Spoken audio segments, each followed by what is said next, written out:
2004-2005 காலகட்டத்தில் நடக்கிற கதை இது. ஆர்ம்டு ரிசர்வ் போலீஸ்ல விக்ரம் பிரபு ஹெட் கான்ஸ்டபிளா இருக்காரு. விசாரணை கைதிகளை கோர்ட்டுக்கு கூட்டிட்டு வரதான் இவரோட வேலை. ஏற்கனவே இவர் ஒரு கைதியை கூட்டிட்டு போகும்போது அந்த கைதி தப்பிச்சு போய் இவர் மேல விசாரணை கமிஷன் வைக்கிற அளவுக்கு விஷயம் பெருசாகி டிபார்ட்மெண்ட்ல இவர் மேல ஒரு கெட்ட பேரும் இருக்கு. இந்த சூழல்ல இன்னொரு விசாரணை கைதியை வேலூர் சிறையில இருந்து சிவகங்கை கோர்ட்டுக்கு கூட்டிட்டு போற வேலை விக்ரம் பிரபுவுக்கு வருது. பாக்குறதுக்கு டீனேஜ் பையன் மாதிரி இருக்கிற அந்த கைதியோட பேரு அப்துல் ரவூப்.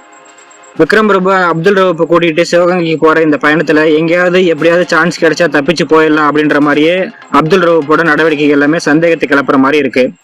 அப்துல் ரவூப் யாரு, அவன் தப்பிச்சு போனானா இல்லையா, இல்ல விக்ரம் பிரபு அந்த கைதியை கரெக்டா கூட்டிட்டு சிவகங்கை கோர்ட்டுக்கு போனாரா இல்லையா அப்படின்றதான் இந்த படத்தோட மீதி கதை.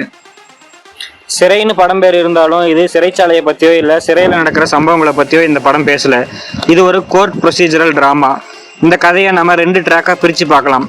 அப்துல் ரவூப்பை கூட்டிட்டு விக்ரம் பிரபு போற அவரோட இந்த பயணத்துல அவருக்கு கிடைக்கக்கூடிய அனுபவங்கள், அவர் கத்துக்கிற பாடம், அதனால அவருக்குள்ள ஏற்படக்கூடிய மாற்றங்கள் அப்படின்னு ஒரு ட்ராக்காவும், அப்துல் ரவூப் மாதிரியான மத சிறுபான்மையினர் மேல இந்த சமூகத்துக்கு இருக்கக்கூடிய பொதுவான பார்வை, அவங்க நடத்தப்படுற விதம், அவங்களுக்கான நீதி அப்படின்னு 2 ட்ராக்காவும் பிரிச்சு இந்த கதையை நம்ம பார்க்கலாம். டானாக்காரன் படத்தோட பார்ட் 2ன்னு கூட நம்ம இந்த படத்தை சொல்லலாம்.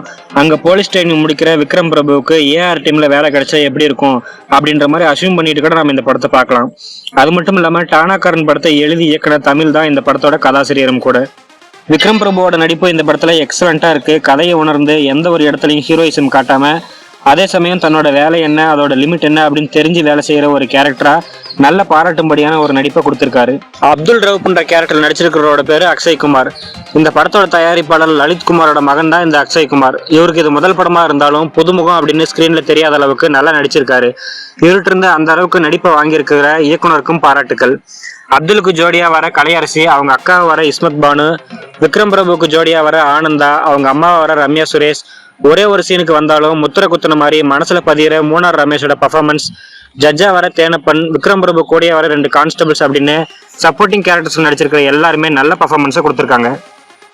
மாதேஷ் மாணிக்கத்தோட ஒளிப்பதிவும் ஜஸ்டின் பிரபாகரனோட மியூசிக்கும் இந்த படத்தோட தரத்தை இன்னும் அதிகப்படுத்தியிருக்கு. படத்தை பரபரப்பாகவும் அதே சமயத்துல 2 மணி நேரத்துக்குள்ளார படத்தோட கதைக்கரு சிதையாம சுருக்கி இருக்கிற பிலமின் ராஜோட படத்தொகுப்பும் நம்மளை பாராட்ட வைக்குது. ரத்தம், கத்தி, கஞ்சா, போதை, மது, மாது அப்படின்னு ரீசெண்டா வரக்கூடிய தமிழ் சினிமாவுக்கான எந்த ஒரு அடையாளமும் இல்லாம இந்த படம் ரிலீஸ் ஆயிருந்தாலும், இந்த படம் பேசக்கூடிய கதை கரு மற்றும் ஒரு சில காட்சிகளுக்காக இது 16 வயதுக்கு மேற்பட்டோருக்கு மட்டுமே. தப்பு செஞ்சவங்க மட்டும்தான் சிறைக்கு போகணும் அப்படின்னு இல்லை, தப்பு செஞ்சவங்க செய்யாதவங்க யாரா இருந்தாலும் இந்த சிறைக்கு ஒரு வாட்டி போயிட்டு வாங்க. ஏன்னா இது படம் இல்ல, பாடம்.